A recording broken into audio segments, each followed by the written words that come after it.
उपचुनाव से पहले मध्य प्रदेश में दल बदल का खेल जारी है। ग्वालियर में बीजेपी के कद्दावर नेता सतीश सिकरवार कांग्रेस में शामिल हो गए। उन्होंने भोपाल में पूर्व मुख्यमंत्री कमलनाथ की मौजूदगी में कांग्रेस की सदस्यता हासिल की।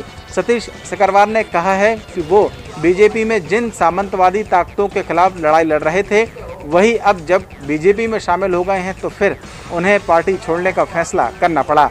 उन्होंने ये दावा किया है कि ग्वालियर शहर की दोनों सीटों पर उपचुनाव कांग्रेस ही जीतेगी। वहीं कमलनाथ ने सतीश सिकरवार के बीजेपी में शामिल होने को लेकर कहा है कि बीजेपी के कई नेता छटपटा रहे हैं कांग्रेस में शामिल होने के लिए और आने वाले विधानसभा के उपचुनाव में कांग्रेस पार्टी 27 में से 27 सीटों पर जीत दर्ज करेगी। आपको बता दें कि 2018 के विधानसभा चुनाव में कांग्रेस के प्रत्याशी मुन्नालाल गोयल के खिलाफ बीजेपी के सतीश सिकरवार ने चुनाव लड़ा था। हालांकि वो चुनाव हार गए। अब जबकि मुन्नालाल गोयल बीजेपी में शामिल हो गए हैं तो फिर सतीश सिकरवार ने कांग्रेस में शामिल होने का फैसला किया है।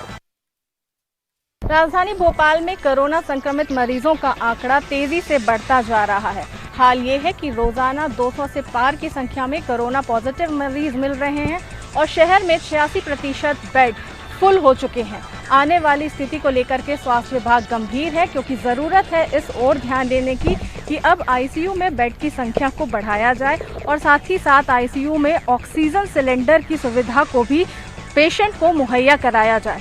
शहर में जन जागरूकता के लिए सीरो सर्वे अभियान की भी शुरुआत की गई है, लेकिन कहीं ना कहीं लोग उसमें साथ देते हुए नजर नहीं आ रहे हैं। जब विभाग की टीम उनके दरवाजे पहुंचती है तो लोग घर छोड़ करके चले जाते हैं या फिर गेट खटखटाने पर भी नहीं खोलते हैं, जिसकी वजह से लोगों को काफ़ी असुविधा महसूस हो रही है। उस अमले को असुविधा महसूस हो रही है जो वहां पर सर्वे करने गया है। जिस तरीके से लगातार संक्रमण शहर में बढ़ता जा रहा है, आने वाले 7 दिनों में स्वास्थ्य विभाग ने अनुमान जताया है कि जो भी अस्पतालों में बेड हैं उनकी संख्या फुल हो जाएगी।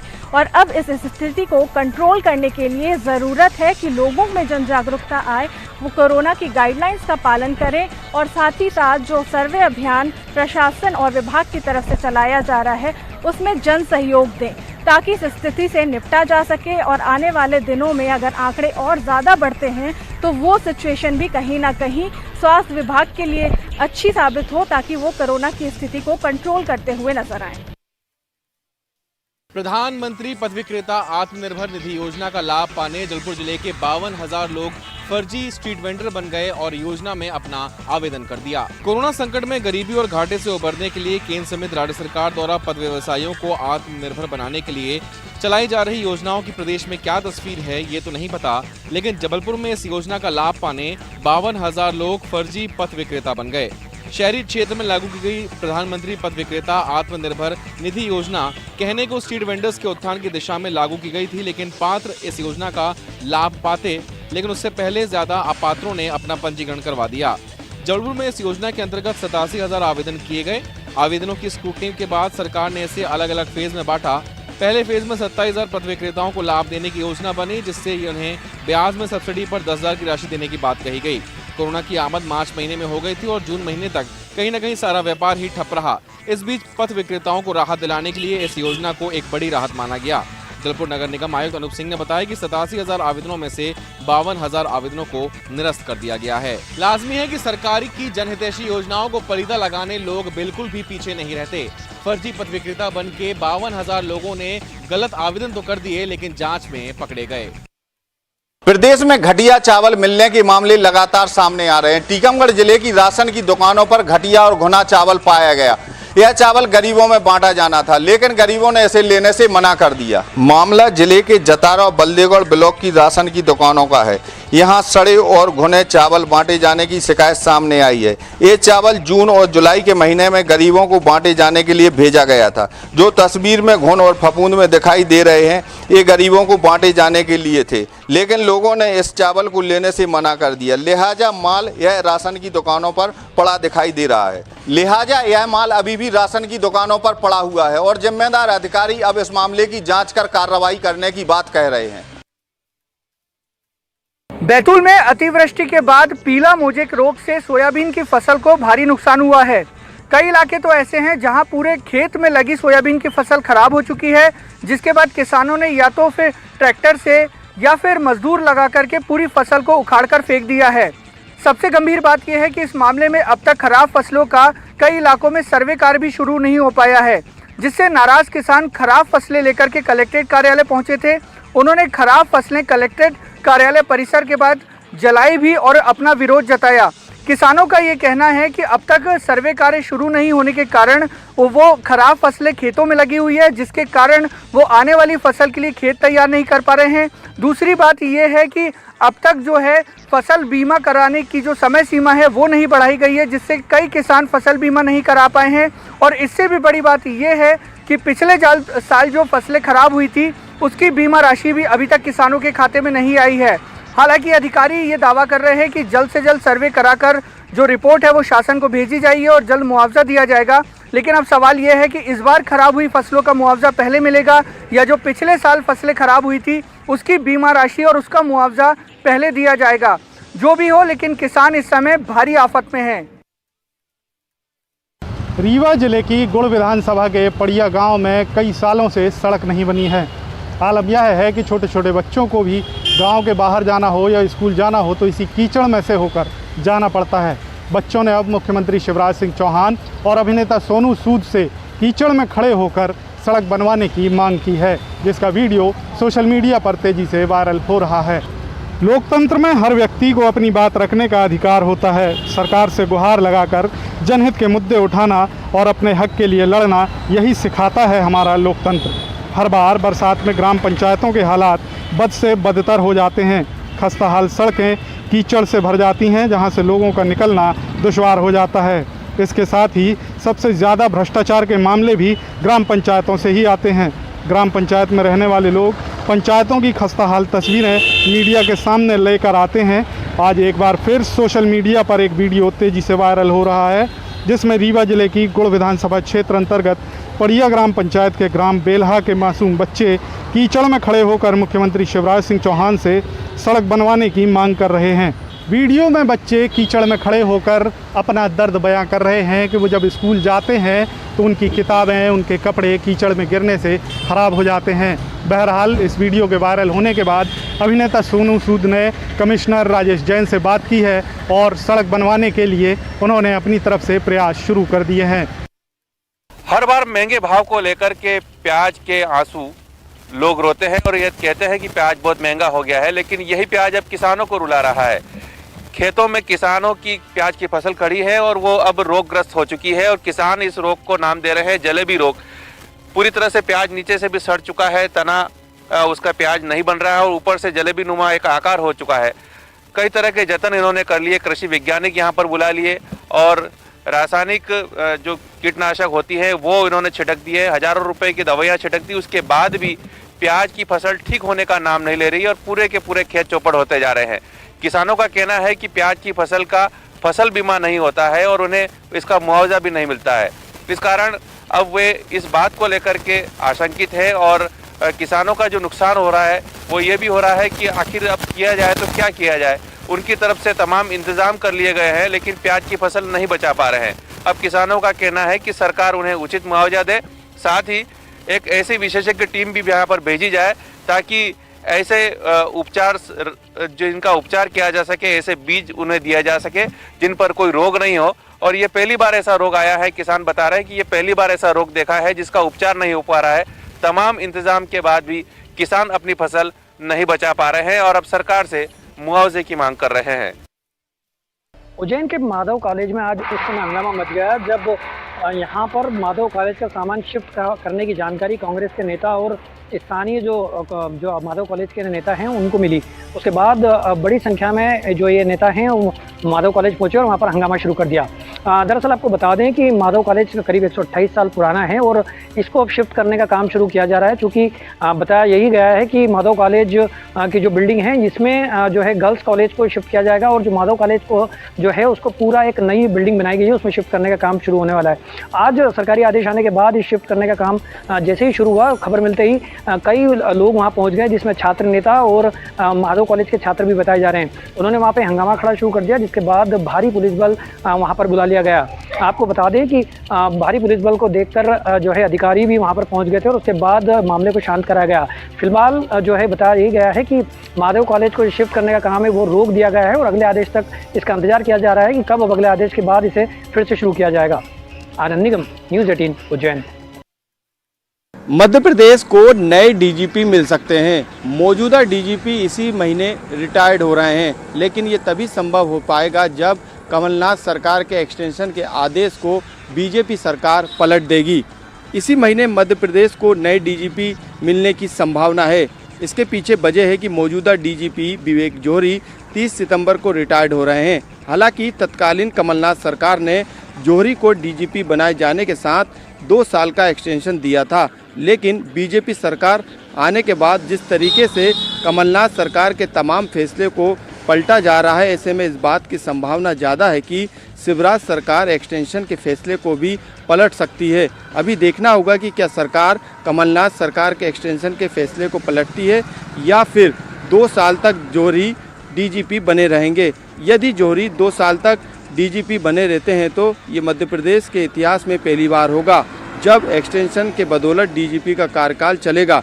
डीजीपी की दौड़ में वैसे 3 नाम शामिल हैं, जिसमें अशोक दोहरे, पुरुषोत्तम शर्मा, विजय यादव का नाम सामने आ रहा है। हालांकि विजय यादव की प्रबल दावेदारी बताई जा रही है। जिस तरीके से सुप्रीम कोर्ट की गाइडलाइन है, उसी गाइडलाइन के तहत जो है तमाम नियम के तहत कमलनाथ सरकार ने एक्सटेंशन दिया था, लेकिन जो रिटायर्ड अधिकारी उनका ये कहना है कि अब ये सरकार के ऊपर निर्भर है, ये सुप्रीम कोर्ट के पर निर्भर है कि किस तरीके से एक्सटेंशन को आगे बढ़ाया जा सकता है या फिर नहीं। लेकिन रिटायर्ड अधिकारियों का ये भी कहना है कि एक डीजीपी को 2 साल तक बने रहना चाहिए, क्योंकि ये मध्य प्रदेश पुलिस के लिए भी ठीक रहता है और ये जनता के लिए भी ठीक रहता है।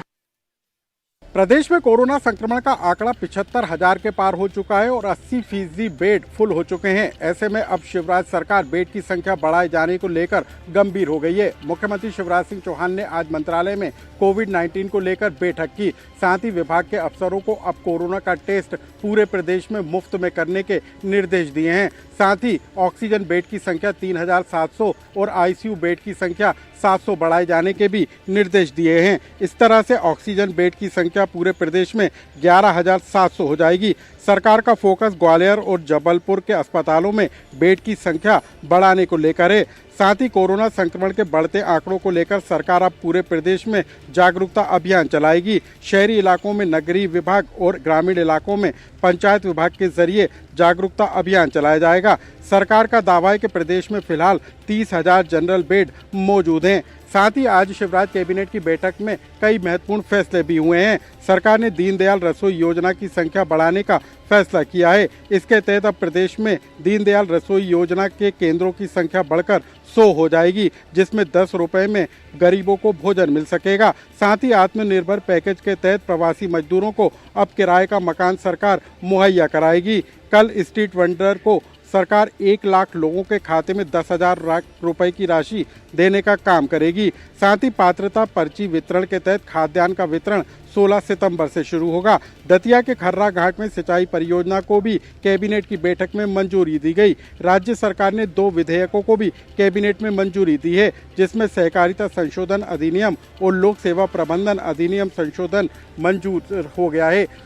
सरकार के 2 विधेयकों को भी आज कैबिनेट की बैठक में मंजूरी दी गई। इसमें सहकारिता संशोधन अधिनियम और लोक सेवा गारंटी अधिनियम शामिल है। लोक सेवा गारंटी अधिनियम के तहत अब लोगों को आवेदन के 7 दिन के तहत सेवा मुहैया होगी और यदि संबंधित विभाग सेवा नहीं देता है तो 7 दिन बाद वो मंजूर मानी जाएगी। रायपुर का रजिस्ट्री दफ्तर इस वक्त पूरी तरह से सील कर दिया गया है। यहाँ के 25 अधिकारी और कर्मचारी कोरोना पॉजिटिव पाए गए हैं, जिसके मद्देनजर रजिस्ट्री दफ्तर को सील किया गया है। जिस तरह से ये देखा जा रहा है कि राजधानी रायपुर में लगातार कोरोना संक्रमण के आंकड़े बढ़ते जा रहे हैं और इससे रजिस्ट्री दफ्तर भी अछूता नहीं रहा। यहाँ पर भी अधिकारी और कर्मचारी कोरोना संक्रमित पाए गए हैं। कई कर्मचारी अब भी अपनी रिपोर्ट का इंतजार कर रहे हैं, उनकी रिपोर्ट नहीं आई है, लेकिन एक साथ 25 कर्मचारी कर्मचारियों के कोरोना पॉजिटिव आने पर हालात चिंताजनक हैं। फिलहाल रजिस्ट्री दफ्तर का कामकाज पिछले 4 दिनों से पूरी तरह ठप पड़ गया है। वहीं एक उप पंजीयक RL साहू की भी मौत कोरोना की वजह से हो गई है और इसलिए तमाम अधिकारी और कर्मचारी दहशत में हैं। जमीनों की रजिस्ट्री इस वक्त पूरी तरह से ठप है और जब तक हालात सामान्य नहीं हो जाते तब तक ये दफ्तर सील रहेगा। जिस तरह से जानकारी मिली है कि कई कर्मचारी और अधिकारी अब भी अपनी रिपोर्ट का इंतजार कर रहे हैं, यानी रजिस्ट्री दफ्तर में संक्रमण का आंकड़ा अभी और बढ़ सकता है और इसी तरह से आने वाले दिनों में भी कामकाज प्रभावित रहेगा।